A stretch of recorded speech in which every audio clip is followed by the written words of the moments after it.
Should I raise up the laptop where I'm filming from, rather than me like hunching over it like this? Or Yeah, if you could raise it up, bring up that eye line a little bit. I built this myself from a thing that arrived online. Well done, me. You built that? Wait. It came. Yes, handicraft from a solid bough of oak.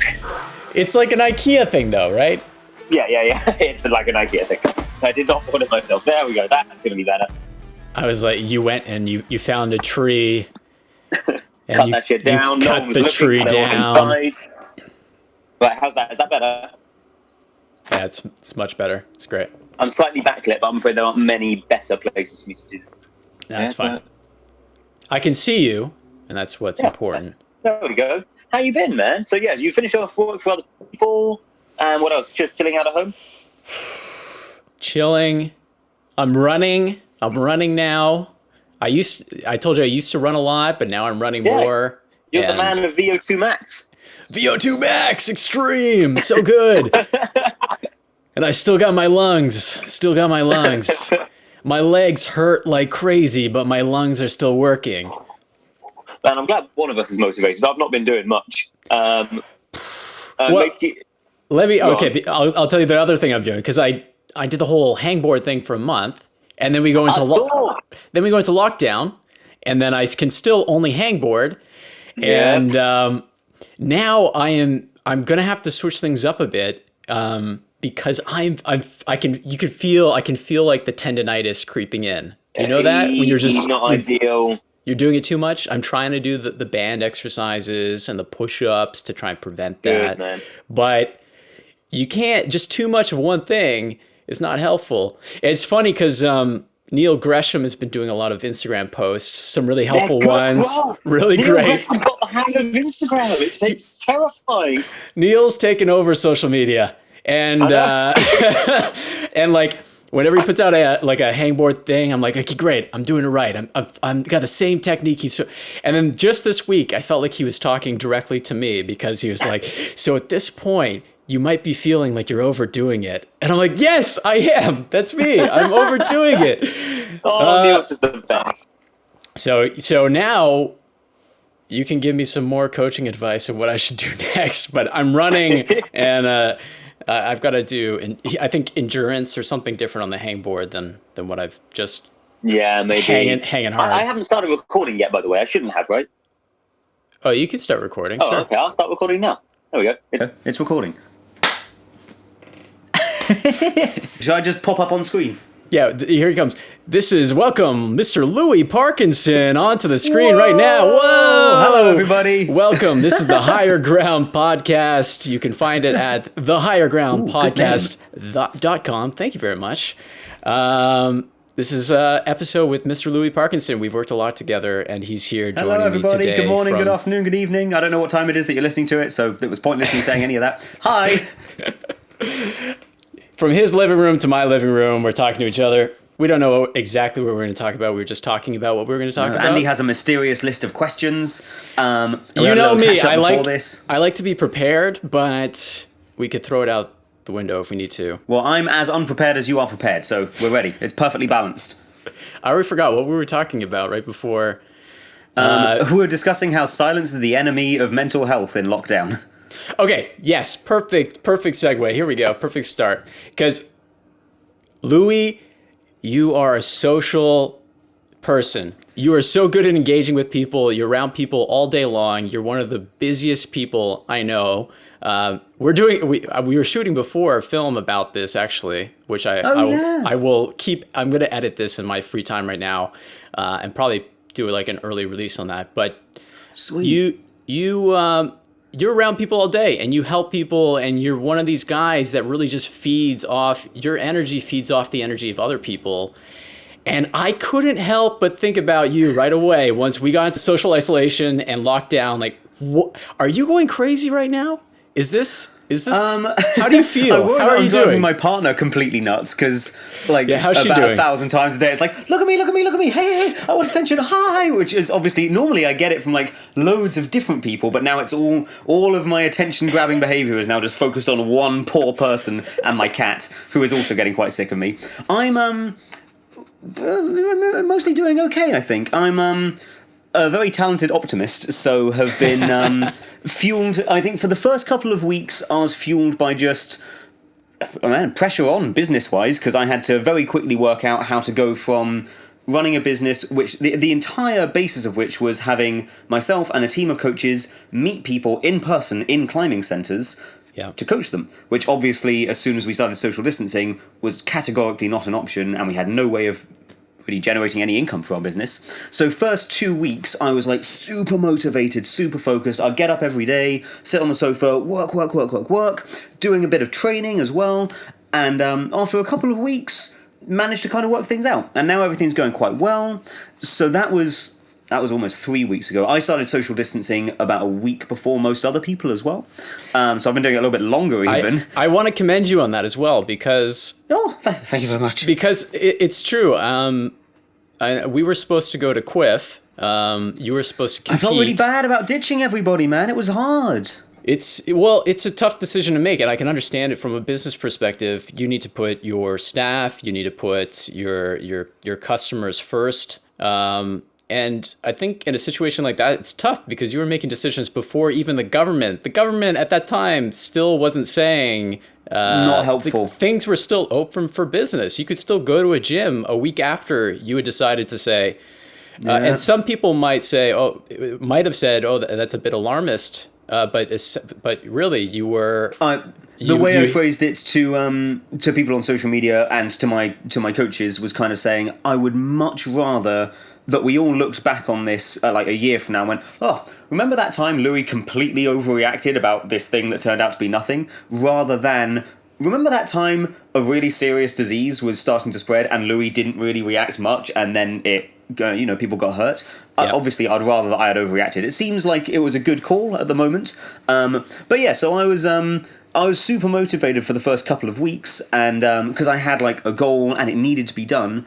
But then after that, once everything had kind of stabilized and it had been every day is identical to the last for quite a while. I don't know about you, but motivation dipped for a little bit. Like I'd wake up in the morning and go, I could get up now, or I could get up in 9 hours, or I could stay in bed all day, and it doesn't make a difference. So I had a few days of feeling a bit demotivated and was steadily like just feeling more and more down, and couldn't really work out why, because I don't think I'm very good at checking in with my emotions. I repeatedly tell myself I am healthy, I've got money to eat, I've got no major disadvantages, everything's going kind of fine, I've got no particular reason not to feel brilliant all the time, so good, you should feel brilliant all the time. And then it took a good few days before I finally realised, although yes, it could be a lot worse, this sucks, and I don't feel brilliant about it. I want to go fucking climbing. Sorry, I don't know if we're swearing on this podcast or not. I want to go climbing, and we are. Okay, good. But yeah, I finally realised and accepted. I feel down because I'm not getting to go and do the thing that I would normally do to constantly sustain my mental health and my sense of fulfillment and well-being. And it's okay to feel a bit down about it. And then since then, I've felt loads better because I worked out what it was that was putting me off. So yeah, now I'm quite enjoying, or at least relaxing about the pressure I feel to just train all the time, because I constantly worry that everyone else is training really hard and that I'm not. And of course, on the one hand, it doesn't matter. Everyone's going to be at their own level with climbing. Some people will train hard, some people won't, whatever. But I do worry slightly that lockdown is going to end, we're all going to end up back at the same competitions, and I'm going to be this limp little noodle who's the only one who hasn't done any training. This is the challenge. This is the challenge, right? for people like you and I who have these, we were in our flats here in London. We don't have a backyard. We don't have space to build walls. A lot of people have just started building these nice little cellar type. So jealous. I know, it's so jealous. Jealous. I'm here looking at my hangboard every day, and I'm like, how many pull-ups can I actually do? I haven't gone this long without climbing in a very long time. This must be the longest for me, I reckon. This is probably the longest in like 15 years. Feels weird, doesn't it? I usually don't go longer than a day without climbing. And this is just cold turkey for a month and a half now, and I have a feeling it's going to be a while longer too. But I'm now... it was one of Alexander Lemel's posts on Instagram where...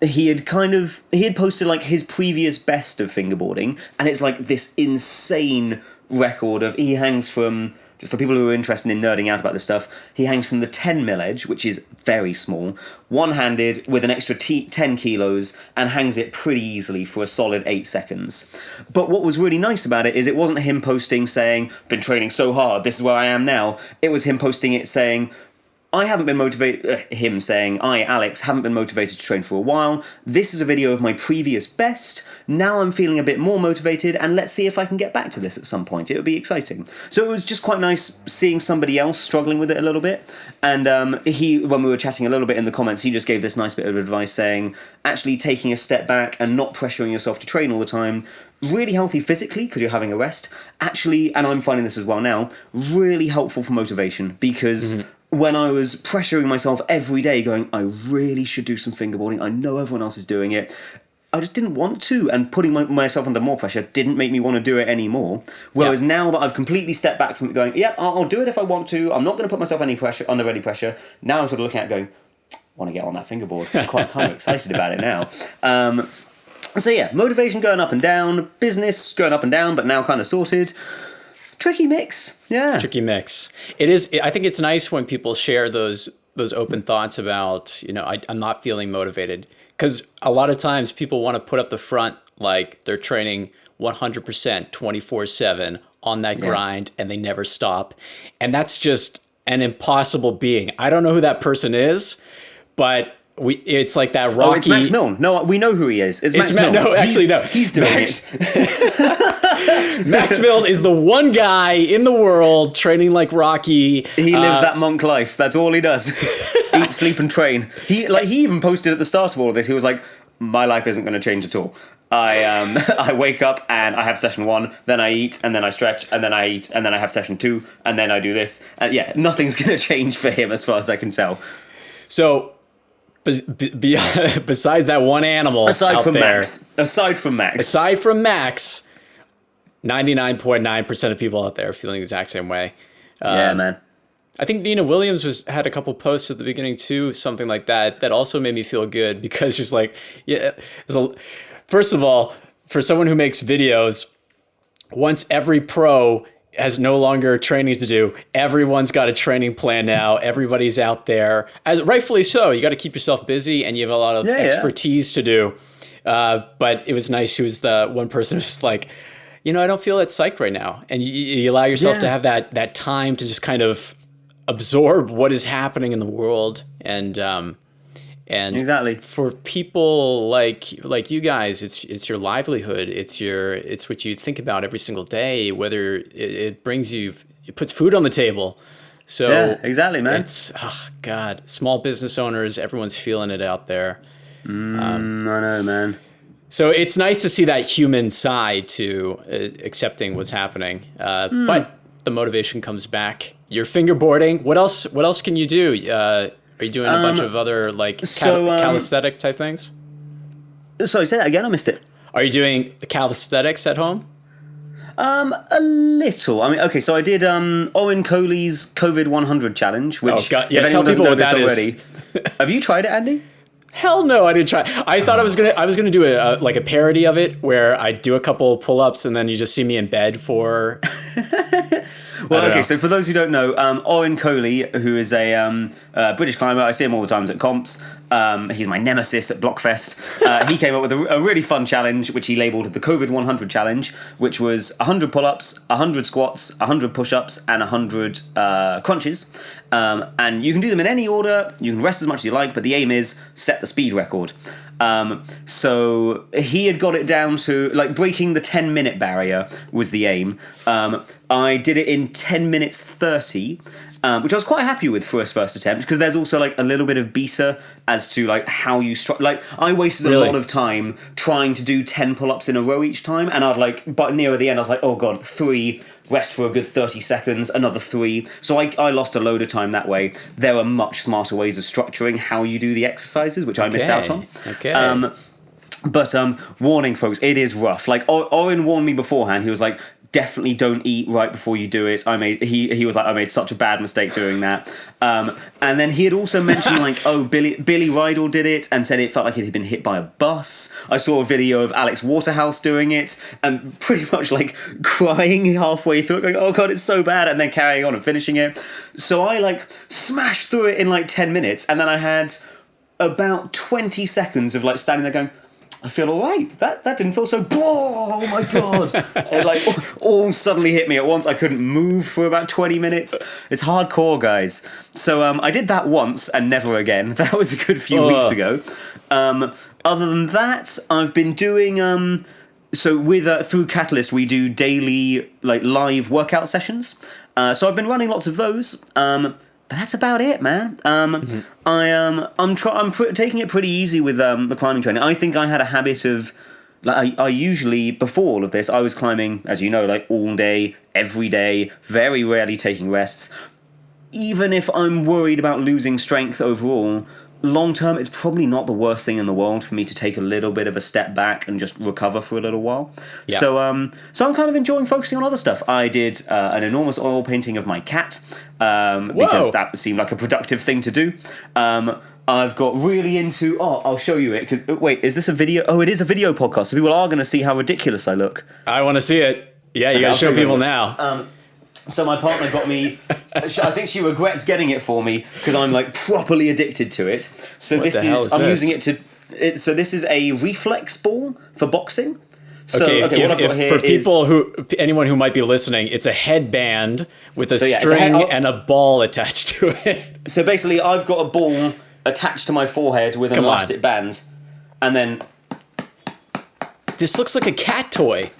It is. It's basically a cat toy. It's a cat toy for Louie. it's a cat toy for Louie, and it's kept me entertained for hours. And what's really nice about it is because I've, as you will probably be able to tell from seeing me go paff, paff, paff, paff, paff, have no experience in boxing or whatever the relevant skill to this is. So picking up something completely new and being a complete beginner again and like working out the different ways of practicing and making really fast gains and then practicing something else, it's really exciting. It's complete... Well, actually, maybe it's not pointless. Maybe I'm quickly becoming the most deadly fighter the world's ever seen. Yeah. Or, it's a cat toy. Either way, though, I'm absolutely loving it, and I've been practicing this a lot. I'm getting quite good. I'm never going to miss like a quick catch on a dyno again. I might be weak, but I'm going to be super coordinated. Your hand-eye coordination is going to be amazing after this. I'm practicing some fun stuff with this. I like it. So yeah, that's mostly it, really. So oil paintings and punching balls. And watching the entirety of Disney Plus, Netflix, and Amazon Prime. Okay. So just in case anyone else was under any illusions that Louie's at home training really, really hard and you're feeling guilty for not training really hard, I'm right there with you guys. I'm not doing it either. It's all not good. happening. All right, what's your show? What are you binging right now then? Man, new Killing Eve. Already gone through the entire back catalogue of the Avengers films because I somehow hadn't seen Endgame, so me and my partner rewatched all of the others first and then watched Endgame. That's a lot, man. That's a lot of Marvel action. that was quite a big undertaking. So Killing Eve, that's always great. Finally got round to watching season 4 of Veronica Mars and are now going back through and watching the other seasons. Yeah, that's Kristen Bell, right? Kristen Bell, yeah. What else have we been watching? We've been watching a lot of bad movies. Like we've been like checking reviews and going, oh, everyone says it's bad. Let's just double check, and then usually going, yeah, it's really bad. That's a bad movie. There's something so good about a bad movie, though. Sometimes you just want to hate people everything. For anyone who hasn't seen it, the new Lion King film is not good. I was told by my sister that it was great. I saved it for a week because I was really psyched about it. It's a bad movie. I think everyone's strongly don't recommend. Yeah, probably. I know I'm way behind. It's not exactly current news, but don't watch it. I'm trying to think what else we've gone through. There's been so many hours watching TV. Let me think. So Jill and I, we've been watching a show. We've been watching a show called Money Heist. It's a Spanish show. But it's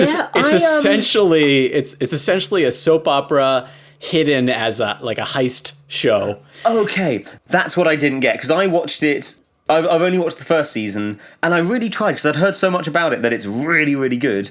And I was expecting like really exciting heist show, and then after a while, I was like, this is not entirely what I was expecting. I know.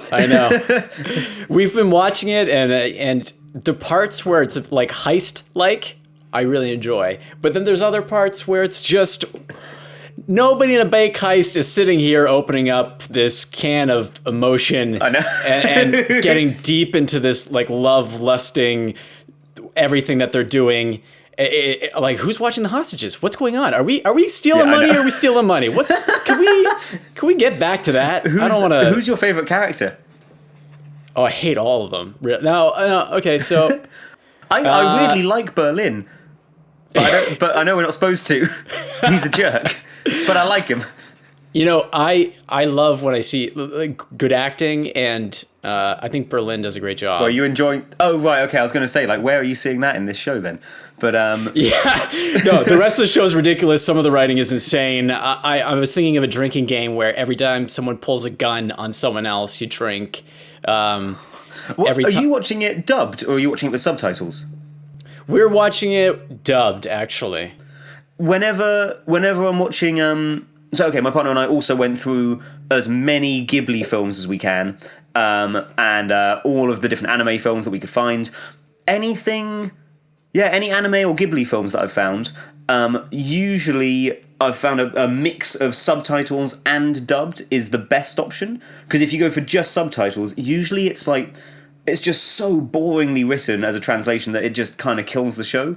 Whereas if you go for the dubbed version, it's actually got decent voice acting and they emote a little bit, and they usually say completely different stuff. So I think the mix of both gives you a good sense of, oh, that's what they're trying to say. Right, the subtitle says this, they actually said this. Somewhere in the middle is what it probably said originally. So that's probably the best option. We had been doing that, and I think the subtitles are the literal translation, and the dubbed is the modified translation to make it more, I don't know, exactly more comprehensive to the audience. But sometimes you're like, that didn't make any sense what they just said. That's definitely a saying that we don't have. What's the best thing you've watched so far then? The best thing in lockdown? I watched Parasite. That was damn good. You watched Parasite? I hadn't seen it. Oh yeah. I saw that before. Before the Oscars come, I like to try and get through all of those. Oh, of course. Best Picture nominated. Parasite's so good. It is so good. It's so well directed. It's really good all the way through. God, that's a good movie. What are your questions on that list there? Oh, okay. These are more climbing related questions. Let's get back to that. Let's get to that. Let's talk about huge tangent. Let's go. 90-degree right here. Let's talk about Cut Loose the Name. Do you want to dive into Cut Loose the Name? I know we've had conversations about it before. Yeah. The name came out. You're a younger Louie at the time. I think there's video of you just like campusing things. I think there's one that's really popular, Vox West. You're just like campusing everything. Yeah, I think I know the one. You gave yourself the name Cut Loose, powerful campusing moves all the time. How do you feel about the name nowadays? Has it aged well for you? You've embraced it, but how do you feel about it? Okay, so in some ways, love the name because one, it's quite a fun sounding name. Captain Cut Loose has got alliteration. Yeah, it's a good name. Also, quite like that. Just generally, cut loose doesn't just necessarily mean the climbing term of letting your feet come off the wall. It also means like chill out, relax, don't take things so seriously, be free and easy. Like that's quite nice as well. And to be clear, although I gave myself that name of Captain Cut Loose a while ago because I loved cutting loose, I do still like to cut loose while I'm climbing. It's a great move. The downside, which I think what you were asking about, is that I would now say that it's... at the time when I first had that nickname, it was because I was well known for being not great with using my feet. Like, reasonable, but my level of footwork skill in no way matched my level of strength. I was far stronger than I needed to be, and I wasted it all the time because my feet were sliding about all over the place. So I gave myself that nickname at that point, and had the reputation of, Louie, he's very strong, but he's not so good with his feet. Now we're several years later, and I would say I've done a lot of work to balance stuff out. I'm actually quite proud of my footwork. I used to be pretty embarrassed about it and was kind of playing into the joke by being called Captain Cutloose. Now I've worked on it a lot to the point where I would quite proudly say, yeah, obviously I have the occasional foot slip, but in general, I climb hard slabs and my feet stay on, usually when I want them to, on hard overhangs. I've progressed a lot. But that nickname doesn't show that, and so any time I have a foot slip, or any time my footwork is anything less than flawless, everyone will of course go, "Hey, Captain Cutloose, he can't use his feet," and each time I'm like, "Oh man, no, I can just." So sometimes it gets a little bit wearing because I think that nickname is, I hope, a little bit out of date now that I've improved my footwork. It's definitely out of date. It's definitely out of date. But I do like it. I still love the name. I think it's a good name. You've got the Cutloose podcast. It's great. You've got the Cutloose podcast now. Yeah, you're married to the name. But it's great. Yeah, I'm going to lean into it, but for anybody who wants to see a video of me having a foot slip or just having slightly less than perfect footwork and comment saying, there's a reason you're called Captain Cutloose, please don't. Please don't do it. It drives me nuts. It shouldn't do. Obviously, I shouldn't care. But I've practiced and my footwork is better, and leave me alone.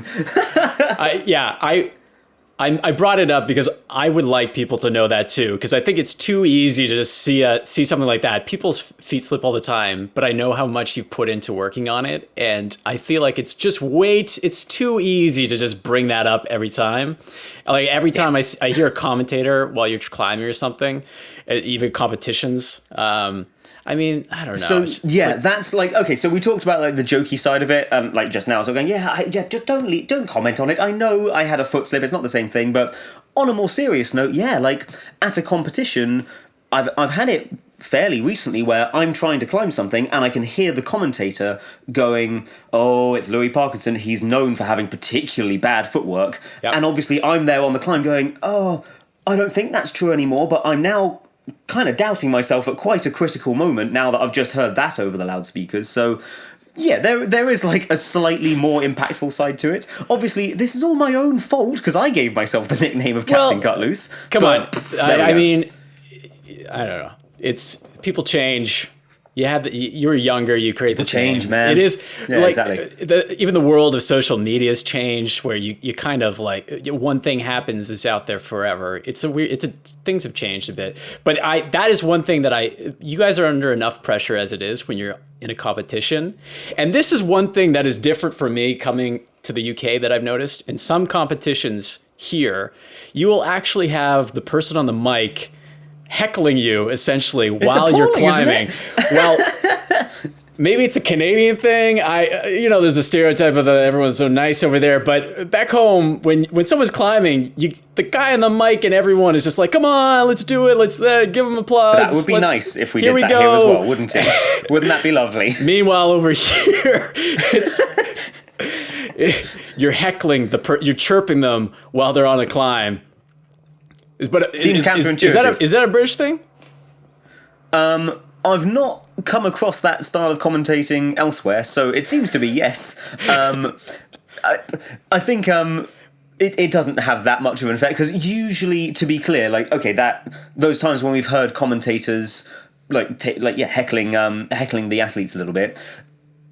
From what I've seen, that commentator will only strongly heckle an athlete who they actually have a personal relationship with. Okay. Yeah, exactly. Like usually they do actually know each other, and these will be in-jokes between that commentator and the athlete. Yeah. When it is the commentator saying something about an athlete they don't know, they probably will hold off on the heckling. So there is some level of consent there in terms of the heckling, but it doesn't help. I'd definitely say that.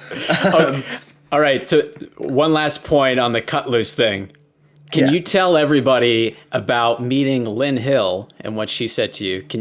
How did you meet her, and what did Lynn Hill say to you? Man, because you messaged. I think you messaged me after.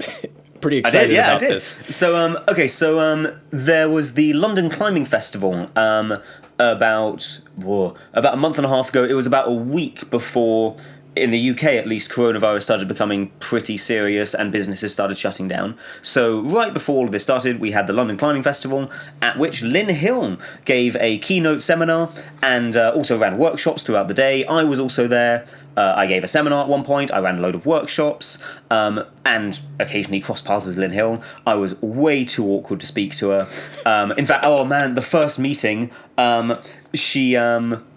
I didn't even know she'd arrived yet. I went into the office to speak to somebody else, immediately saw that Lynn Hill was in the office with them and sort of walked in and went, oh! And then just walked out again and didn't say anything, which obviously she was like going, oh, that guy's a bit weird. Best moment of my life so far, I was teaching my dynamic workshop, my dynamic movement skills workshop, and was doing some like fun running jumping moves across a slab. And Lynn came over to me and said, I like your jumping skills, young man. I was like, or something to that effect. It's like, ah!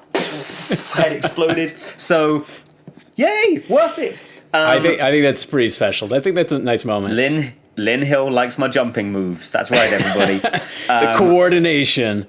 Mm-hmm. I was in a particularly bouncy, sort of flowy style that day, mostly because I knew she was watching, so I was trying to show off a bit, and it worked. So, that was the one moment that I impressed her. I think other than that, I was outstandingly awkward. It felt like, oh man, you know when you meet your heroes and they're just like so achingly cool, and every time I could tell like I kept on being really awkward and just like kind of driving the conversation into a car crash as much as I could.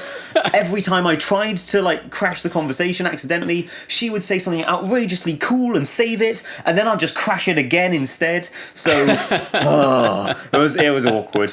I cringed and like struggled to sleep that evening going, oh, remember that moment? That was embarrassing. Oh, remember that bit? Not happy. Aside from that bit where she likes my jumping moves. Oh man, do you think Lynn knew who you were before she came in? You've got a big, strong social media presence, and is it ever weird when you meet someone else who's like a prolific climber and you think, I wonder? Yeah, but I think there's a pretty vast difference between. Lynn Hill and I might have a similar level of following on social media. But the way we've acquired that is quite different. I've got my social media following by relentlessly showing off on social media, whereas she's done like groundbreaking ascents throughout her life and been the queen of climbing for decades. And I suppose at some point, has set up a social media account. Obviously, everyone's then followed it, but I don't think she's that engaged with social media. She now is, from isolation, posting, if anyone doesn't follow Lynn Hill already, go and follow her, because she's posting loads of useful stuff on training at home and injury management and all this sort of stuff. I don't think that she knew who I was. I'd be astounded if she did. But no, I don't think she was like, hey, it's that Captain Cutloose guy. I don't think she like scrolled through social media watching climbing videos. When you were shooting in Japan with Dave, and you were out there and you met Yuji Hirayama. Yes, Hirayama. Did he know who you were? No, and I was no less awkward or horrifyingly embarrassing than I was when I met Lynn Hill. Tried to go and say hi a couple of times and just like backed out because I was too nervous. Then he came, because we were at a bouldering area, he suddenly popped around the corner. He was like, oh, hey, what boulder are you doing? I was like, oh my God, it's Yuji Hirayama. Watch this, Yuji. And tried to show off, and like literally first move had a dry fire and landed like flat on my back, missing the pads, and landed like on his feet. And he sort of watched and went, oh, you okay? That looked embarrassing. I was like, yeah, hurt my soul more than anything else. I think he said something like that, yeah. I've got a good track record for failing to impress people I really want to impress. How important do you think social media is these days with climbers? Do you think there's I think there's people like you who do it really well, and there's other people I don't think they really want to be bothered, but it feels like any industry you're in these days, it's a part of the game. It's kind of something. Yeah, definitely. If you're a company, business, person, profile, athlete, you need to have some sort of presence. But do you ever get some sort of resentment from some people who think, who maybe don't want to do it, but see how successful you are with it? Oh, of course. Like I sometimes feel guilty about it, and I think it's good as a way of keeping humble.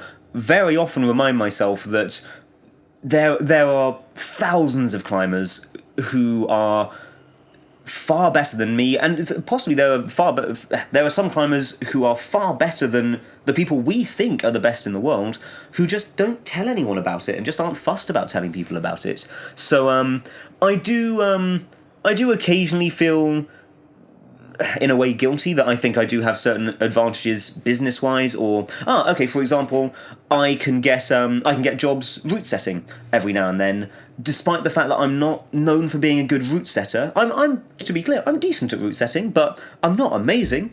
I set decent routes, but I'm not a professional route setter. However, I managed to get a decent, well-paid job route setting at a climbing centre for the day because of the Instagram following, not because of my actual skill as a route setter. And that's then probably true of a few other things as well. Obviously, to be clear, everybody, I've worked hard to grow a huge social media following. It didn't happen overnight by magic. I have had to work at that instead. And then, occasionally there's a little bit of, I wouldn't say, you say resentment. I don't think it's even as strong as that, but I'm sure there are people looking at my account and looking at the stuff I'm doing going, I can do that, and I just don't bother posting about it, or I have posted about it and nobody cares. I've posted something much more impressive than the stuff Louie's doing. Why does anyone care about this? Louie's just posting V1 dynos and easy campus moves. So it's tricky because, as you say, it is in some ways necessary. Obviously, you don't need to have a big social media following to climb hard stuff. Those things don't correlate at all. But if you want to earn a living from climbing, whether that's as a paid professional athlete or as a coach or as a route setter or whatever else it might be, I think, not just in climbing, but having a social media following or having some weight in social media obviously helps. It feels like some kind of currency nowadays. It definitely is. I don't think you should feel guilty whatsoever. Well, that's very kind of you. But I see it as it's a powerful tool, and it's just part of our business world these days. I do my best to use this tool for good. You do. It's being an ambassador for the sport. I see it. I try my best to post wholesome, fun content. Good for the whole family. Okay, so on the coaching side, let's go to coaching now. Yeah, man. There's this mixture. You're still competing. You've won Blockfest, or you've won Blockfest last year, came second place this year overall, killing those comps. I know you had your sights set on BBCs again this year. You were on the British national team, and you've made this career of yourself transitioning into coaching. I've watched you. You're a phenomenal coach. You're great with people. And you also do a lot of work with the youth teams who have been crushing everything that they step into. So you've been building these little monsters who are just dominating everything. How was that transition for you? Did you find it easily? Did you know you wanted to get into coaching? And how does that work right now? Because you obviously still have ambitions for yourself as a climber and what you want to achieve. It's in some ways it's a tricky balance, and in other ways it kind of complements the other stuff that I want to do perfectly. I suppose I first realised that coaching in climbing could be a good career option for me when I finished university, didn't really know what I wanted to do, but had already, because I was thinking about becoming a science teacher, had already had loads and loads of teaching experience in schools and tutoring. I'd taught art classes, and I'd already had a fair amount of experience in teaching. And obviously I'd been climbing my little heart out for about 10 years already. No, less than that, probably like 7 years or so. So it seemed pretty obvious to then just combine the two and go, okay, well, I'll try coaching climbing. At first, actually, for a long time it's worked really, really well, because obviously as just a private coach where I'm arranging stuff with people through email, I can decide when I want to coach them. We find times that suit both of us. I'll then train either side of it. It's kind of got to the point now where I don't have time for my own training. I coach people all day, every day. But that on its own actually has turned out to be really, really good training for me, because in my previous in my past in climbing, wasn't lacking for strength, as we talked about earlier. I was lacking for good climbing skills. And so working as a coach meant that day in, day out, I was demoing the same climbs over and over again. Obviously, the pressure was to demonstrate them perfectly. I would talk about how to develop really good footwork skills over and over again. I'd have to think constantly. I think that's the main thing that developed my climbing, was becoming a coach. That was the huge turning point for me, because it went from me just smashing around campusing boulders, trying to get stronger and stronger and stronger, not really paying attention to what I was doing, to kind of having this realization as I was coaching of, oh, actually, everyone, it's very rare for me to find somebody who is like just they're already how do I explain this? So it's very rare for me to find somebody who needed to get stronger in order to progress with their climbing. Instead, what I saw over and over again, and obviously realized this was true of myself, is that everyone is stronger than they need to be. They just need to learn how to be a bit more efficient. So I would see that in everyone else's climbing, and so then I would do every climb in the center over and over again, and I'd have to think each time going, okay, so I've done this climb loads of different ways, and now I need to work out which is exactly the easiest way. If you had longer arms, longer legs, shorter legs, if you don't like doing these sort of moves, maybe that would be a bit easier. If you don't like doing this, that would be a bit easier. Now, how do I explain all of those different ideas to somebody else? And how can I then motivate them to do these certain things? So I learned a huge amount about climbing by coaching to other people and thinking through it as I went. And I've learned, I think, more in the years that I've been coaching than I have in all of the time previously that I was climbing, just from the simple fact of I had to constantly pay attention to the stuff that I was doing.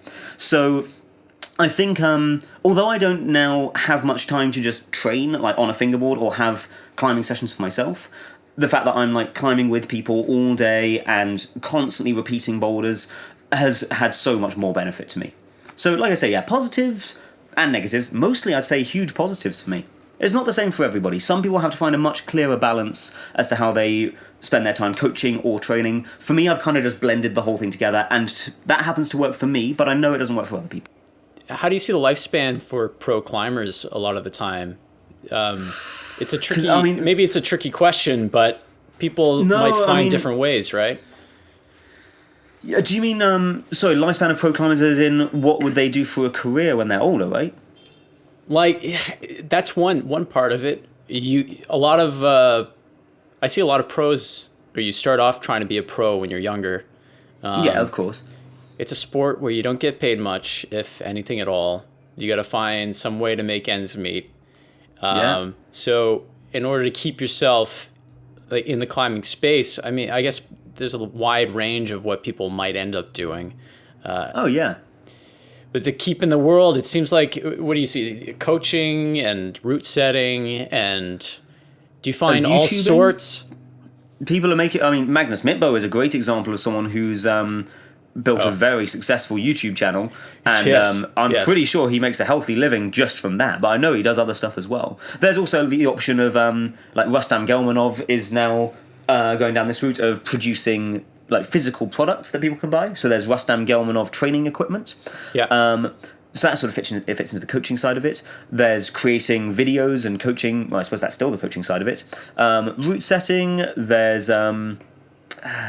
you can talk about like being a professional competitor, but again, there's like I think I was explaining this to somebody recently of what it would be like trying to sustain yourself as just a professional climbing competitor. And maybe other people think differently. Maybe my experience of competitions is different, but from what I understand of the current setup with climbing competitions, even if you could guarantee that you were going to win every competition that you went to across the world, like the highest level competitions you could go to, if you could guarantee you were going to win every single one of them, I still don't think you would make any living from it, because the amount that you pay from getting between each of those competitions and paying for the entry to the competitions, and the fact that the prize money isn't that high in climbing compared to, I think, like a surfing competition where you win sometimes hundreds of thousands of pounds, or golf where I assume you win millions.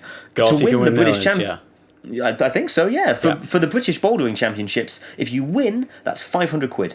I know it's more in the States, and I know it's more elsewhere, but not a lot more compared to other sports. So yeah, if you're just going down the route of I'm going to be a professional climbing competitor, the money doesn't come from winning the competitions. The money would come from being paid by a sponsor like Red Bull or Adidas or someone like that. Yeah. Which obviously isn't easy to get that. Right. Exactly. Very few people get that. Climbing. Well, I mean, this is, I think, one of the slightly hidden dangers to climbing in what's happening now with coronavirus is that at least in the UK, maybe it's different elsewhere, but I think it would be accurate to say that the majority of the top climbers in the UK sustain themselves by being professional route setters. Nathan Phillips, Billy Rydell, Oren Coley, Emma Twyford, I think. Oh no, Jen Wood, I suppose not. No, she works with Lattice. But okay, lots and lots of the top climbers. Yeah, most of them, I'd say, sustain themselves by being professional route setters, which means they have the flexibility to travel around the country, go and set in various places, and then take a break where they want and go and compete. Great, and they also then get to train quite a lot whilst they're route setting or in between route setting days. Works brilliantly as a setup. And now all of the climbing centres are closed. There is no route setting to be done. Yeah. So what happens? Like, this sucks. Yeah. I think it's very, very difficult. If you're a professional route setter before this all started, it's a pretty tricky position to be in right now. Yeah, and then if that then means, okay, well, now they'll have to find another full-time job. What does that do for their training? What happens to all of our top climbers? I'm assuming for now they're all just like training super hard anyway. So I think my hope of maybe all of those really good athletes won't be as good as when we left, and they'll all be weak little limp noodles like me. But I think we'll all just have to focus on the training instead to keep up. You're still super strong. Come on. Oh, I had a good panic for a while that I think I've worked out what it is now, but basically once I started trying to train at home, my setup here kind of sucks. I've got a Beastmaker in a really narrow doorway, and that's it. That's all I've got. Relative to myself and stuff, being able to do a one-arm pull-up has always been just kind of a benchmark of mine. I feel strong if I'm easily able to do a one-arm pull-up kind of on demand. Yeah. And so when I started training here, I was absolutely horrified to discover that I'd hang with one arm and like just nothing, absolutely nothing. What? Yeah, I know, man. That sounds crazy to me. It panicked me for ages, and basically I finally realised what it is because I've now got.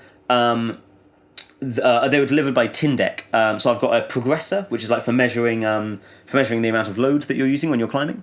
Sorry, when you're hanging. But they've also got these little like wooden handles which I can attach with a string. Yeah. And the main difference is they can change angle. So basically what I've discovered is that with my current setup, if I have to hold the hold this way and keep myself between that doorway, that angle, no, I can't do a one-arm pull-up. As soon as I was then able to like turn my wrist a little bit, no, I can do them again. And that's done wonders for my mental health, because you wouldn't believe how bad I felt about myself if I thought I couldn't do one-arm pull-ups. Yeah, that's going to be rough. To go from being able to do it to not being able to do it. I know, and it's just a benchmark I've had for years. So I'm very happy that I can still just about do them. But what was the question? What were we talking about? I feel like we're way off topic. I was talking about career paths basically for pro climbers. Oh, yeah. But then we got onto the coronavirus. As I usually do, I just took us off on random tangents. No, it's great. It's great. Get us back on track, Andy. The one-arm pull-up is interesting though, because that's a huge goal for me that I'd like to try and do.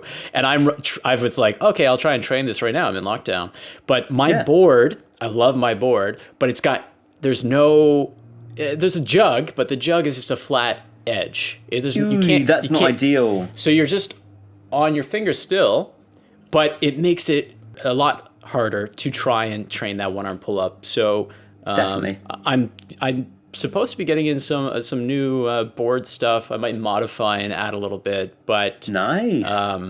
But that's if I went from like being able to do that to not being able to do that after a little bit of time, that would be a bit alarming. Well, just because I already had the preconception of I'm worried that I'm going to get a lot weaker while I'm in lockdown, and then like literally the first thing I tried to do, I was like, oh my god, this like one thing that I've kind of been able to do for years without really worrying about it, I can't do it at all. Oh my god, it spooks me a little bit. So it's all right, everybody. I can still do them just about. It's all good. Are you doing max hangs or anything like that? Those are. I think. that and pinch block training is kind of the only training that I am motivated to do, because it's just one of those nice ones of it's really clearly measurable. If you just stick to it, you can see the numbers go up. And I think the actual reason I like doing it feels like lazy man training. I do 7 seconds, and I'll just chill out for 2 minutes. I'll read my book. I'll text people. Now 7 seconds. Oh no. Now I'll just rest for another 2 minutes. It's great. Max hangs I've been doing a bit. Pinch block, same thing. I just pick it up and put it down while I'm watching TV and slowly add weight. Do you have a custom pinch block, or do you have? I've got the nice lattice one that they sent me. It's really nice. Hard pinch block. I think something about, because basically there's the standard pinch challenge that they've set, which is just holding it a really specific way. It's a decent shape, that sort of width is about the amount that I'd want to use for a pinch block. Whereas if it was less than that, that feels quite hard. If it was more than that, I'd struggle to engage. So that distance feels about right, but you just get so little of it. You're only on these tips of your fingers going like that. I think people are starting to get it above 20 kilos. I was really excited because I thought I was getting past 18 kilos and then realized I was doing it wrong and I was making it too easy. So now I'm back down to 14. But I'll get there. Pinch block has never really been my strong suit. 14.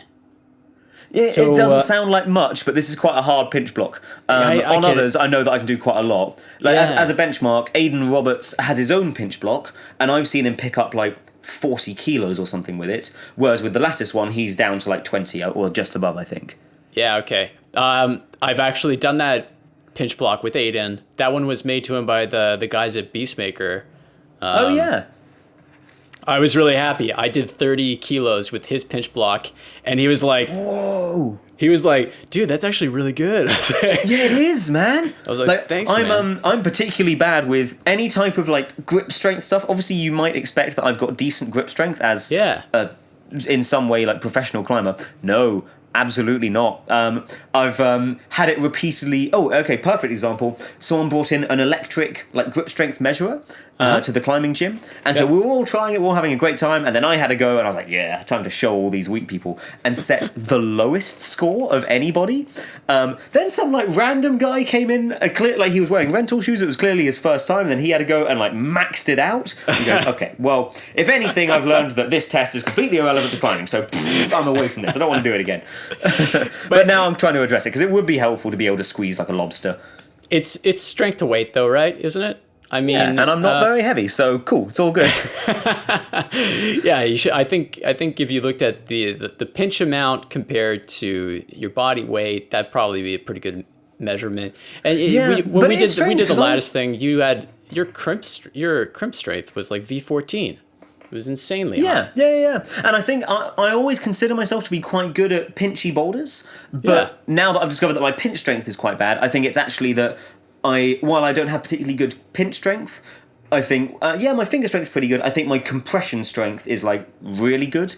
Yeah. So actually when I think I'm pinching stuff, I'm probably just compressing them really hard instead. Squeezing. Yeah, exactly. Because you got quite a wingspan.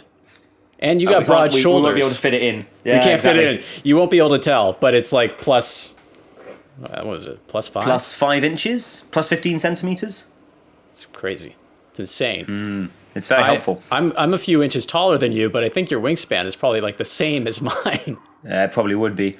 It's very nice. Although that's the other one I've noticed online is that people tease me for having bad footwork, but I've noticed a lot of the times when I post something, people will comment saying, "Yeah, but how does a short person do it? How do you do it if you're not 7 foot tall?"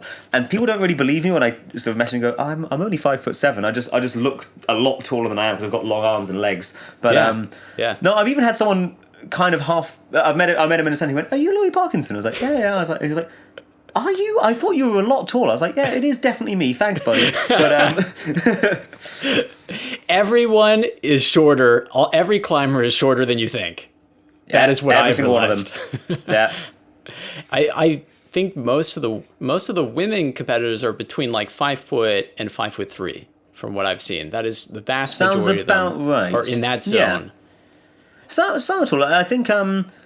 I met Fanny Gibert at a competition in the Netherlands recently. Yeah. She was taller than I expected only because I thought she was particularly small, and then I was actually, no, we're about like the same height. Trying to think of tall athletes. I mean, Sierra Blair Coyle is the same height as me, but Sierra's tall. Yeah. But no, I suppose. I feel like Alex Johnson in the States is known for being quite a tall climber. Alex is also tall. Yeah. Everyone. But no, you're right. Most are like 5 foot to 5'3". No, I'm doing a good effort to just completely debunk anything you're bringing up in this. Sorry, I don't mean to. Obviously, there's the second time I've done this. It's good. Yeah, not everyone's gonna fit that same category. Next question. Do it. I was hoping I'd be prepared. You're select a good one. Go on. What are you gonna ask?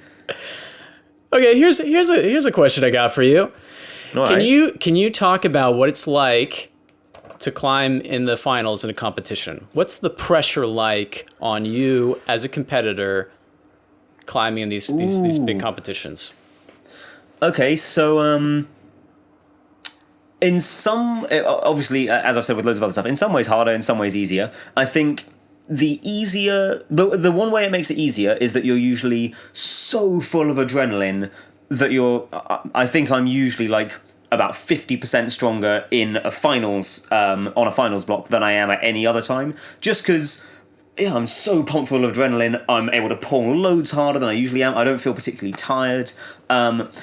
Especially if that's backed up by a little bit of confidence as well. Like if I'm climbing well and I've got all that adrenaline, I'm like unstoppably strong. I think that's for most people. But if you're not used to that amount of adrenaline and if you're not experienced in finals, that usually just destroys you on its own.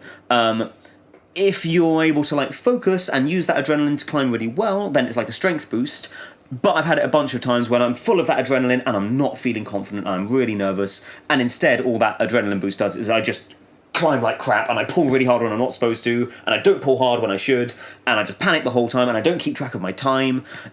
I think this is usually what I talk about when I'm coaching somebody, is that the smart tactical things that you should do in a finals event to like maximize your performance, they're not that complicated. It's things like keep an eye on the timer, don't rush your attempts, read the route smartly, try hard at the right moments. That's about it. There's nothing too complicated about it. It gets really hard to remember to do that stuff when you're under pressure.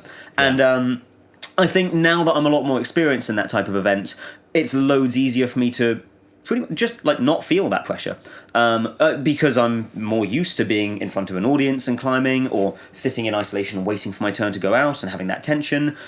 I now feel pretty relaxed in that environment, so it's much easier to then concentrate on pay attention to the timer, don't just rush to get back on each time, think carefully about how I'm going to climb it, move carefully when I'm on it. But when I started, and I made my first few final events, I was a mess. I was like shaking even just in isolation. Then I went out and climbed like crap because I was like shaking too much to even hit the holds. So yeah, it's a learning curve, but it's not as complicated as people think it is. Like, when I think people who are particularly good in finals events, someone like Nathan Phillips, I think he excels at it because to him there's nothing particularly complicated going on. He's looking at it going, smash the boulder problem. I smash boulder problems every day. All I need to do is smash this boulder problem within 5 minutes. Cool, it's all good. Whereas I think this happened to me at the Adidas Rockstars event, and you and I have talked about this before. Whereas Nathan was there in the same event as me, just focusing on climb the boulder. You got 5 minutes. Now rest for 5 minutes. Okay, another 5 minutes. Now climb this boulder. Good. I was thinking about like thousands of other things which I did not need to be thinking about, all of which were just entirely putting me off from the one important thought of just do the boulder. Just focus on that. So it can be difficult. It's very easy to get distracted. It can also be quite unenjoyable if it isn't going well. To do well in a finals event is brilliant. Like that's a big motivator. It feels amazing. You feel like the king of climbing. It's wonderful. But I have had plenty of events where it just doesn't go your way, and at those points it really feels like even being in the competition in the first place was a mistake. I doubt why I'm even doing it at all. It's very easy to have a not particularly fun time if it doesn't go well. And it's so easy for these things to go one way or the other, isn't it? I mean, your mental state, the mental state you can control, but sometimes these like little slip ups, competitions are they're small margins. Man, they're really tough. Like, okay, so good good example. Okay, yeah, actually, perfect example. I hope he wouldn't mind me talking about this, but a competition that Aidan Roberts and I were in at Yonder a few months ago. Yeah. So it was 3 finals boulders. The first one, everyone did it, but Aidan and I, just because it was like a slightly tricky running jump, Aidan and I actually took a couple of attempts longer than other people, so we were not in first place after that. Then the second boulder, really hard, powerful overhang. Aidan and I were the only ones who got the zone, so that meant, okay, cool, Aidan and I are now in the lead because we'd done one boulder and we got the zone. Then we came onto the third boulder, and because Aidan and I had qualified in quite a high place, we were like last to come out. I make it sound like we were coming out at the same time, by the way. Sorry, I qualified in second, Aidan qualified in first, so we were the last 2 to come out. Yeah. What we saw was that like pretty much everyone before us flashed the boulder, so we were. I assume Aidan was doing the same, where I was working out in my head, going, okay, so if I do this last boulder, then I'm ahead of all those other people because I did the first boulder and got the zone on the second one, and I've got this last one. So cool. All I have to do is do this last boulder, and we realised from watching everyone else, or from knowing that everyone else was doing it quickly, it's clearly the easiest of all the boulders. I did it quite nice and easily, so hooray!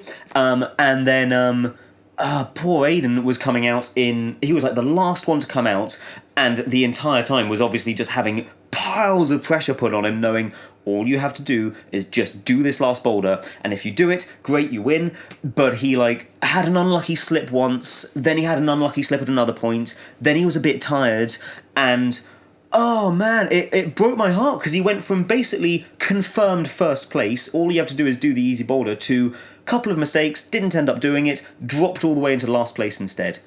And oh, that sucks, because like I think that's the other one that I'm learning with competitions, and it's now easier to be more forgiving with myself in comps, because obviously the results aren't random, but it almost feels that way sometimes, where like split-second decisions that you make at different points, which everyone is making at different points, do genuinely make the difference between being on the podium or being in last place or winning or being miles off it, or it's really, really hard to tell. So nowadays I really do just focus on, I'm just going to enjoy the boulders, I'll try hard, have fun, and if I end up winning, great. If I don't, yeah, I can pick my performance apart and go, oh, if I hadn't done that, then fine, yeah, I can do that sort of thing. And I do, it's good to learn that way, but I don't put too much pressure on myself to like perform perfectly every time.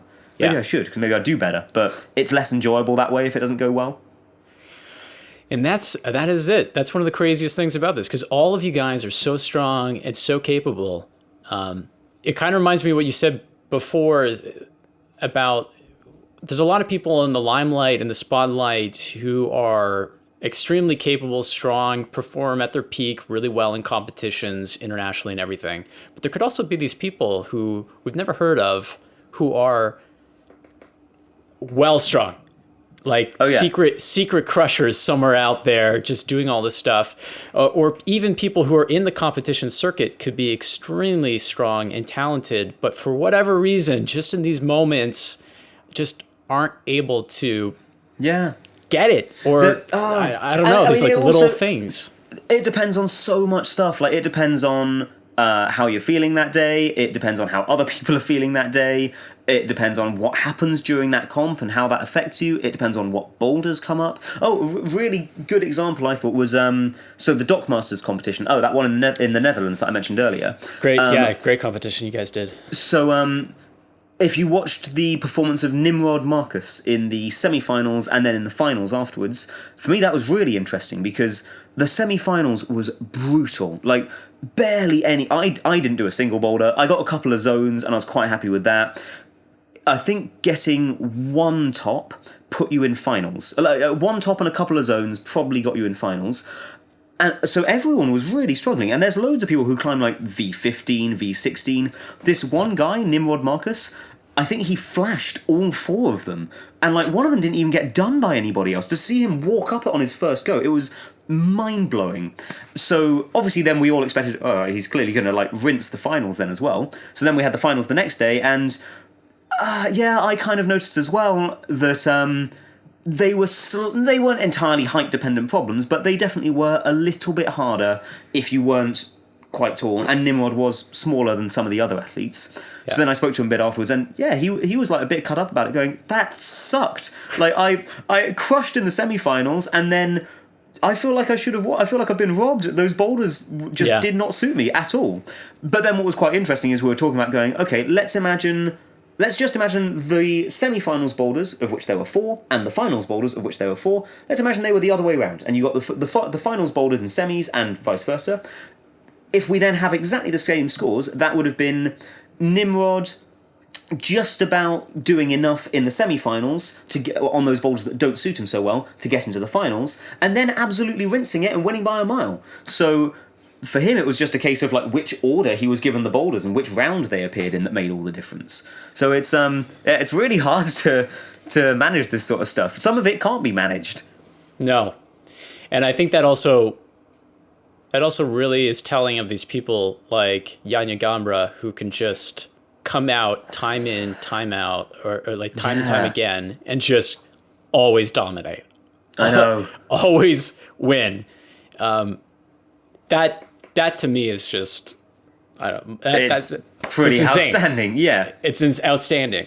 And then it's also the other side of it is it's heartbreaking for me to watch sometimes because everybody is just so strong, and you know how much time and effort everybody puts into these things. I know. And not everybody can win, but that's the nature of competition. That's why we like to watch it. That's why we want to see it. Okay, final thoughts. What do you think about the Olympics?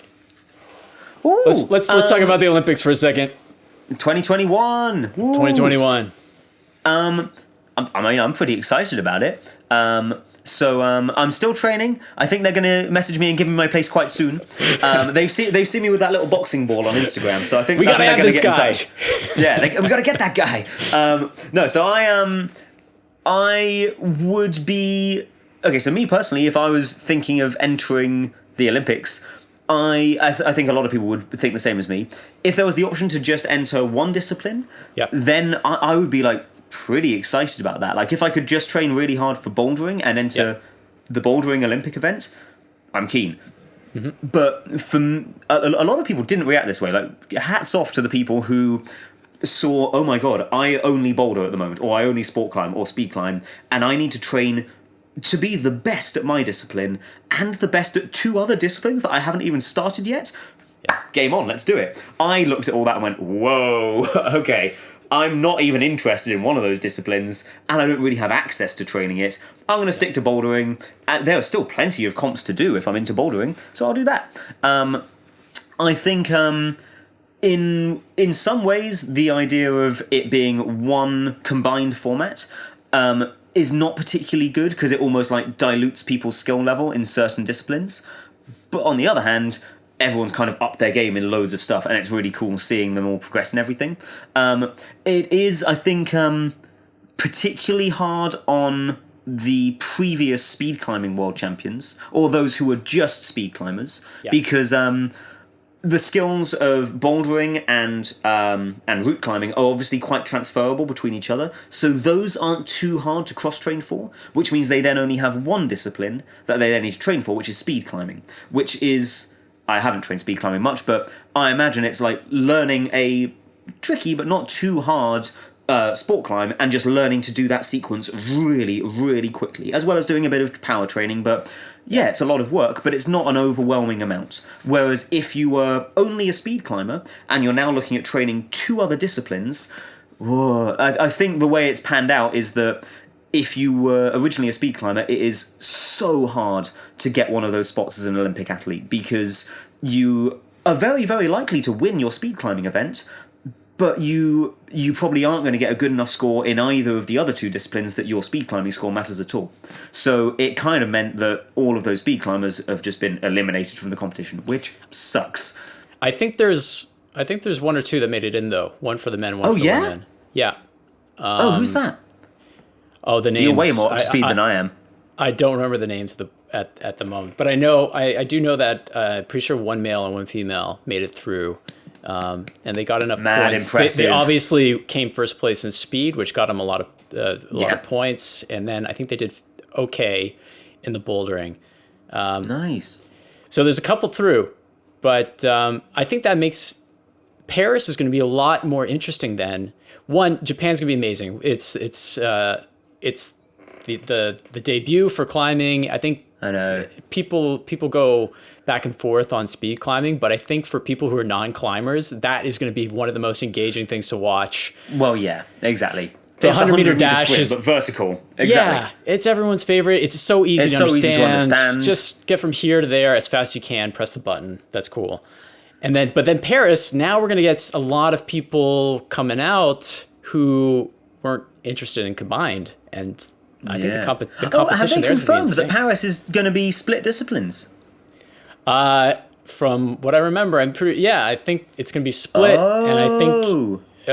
Somebody will correct me if I'm wrong, if I'm saying this right now, but I'm definitely sure that climbing is in Paris and they should be splitting up the disciplines. Oh man, I better get to work. This is exactly what I was just talking about. Crap. Here's your motivation to get, cool. going. 2028, let's do it. How old will I be?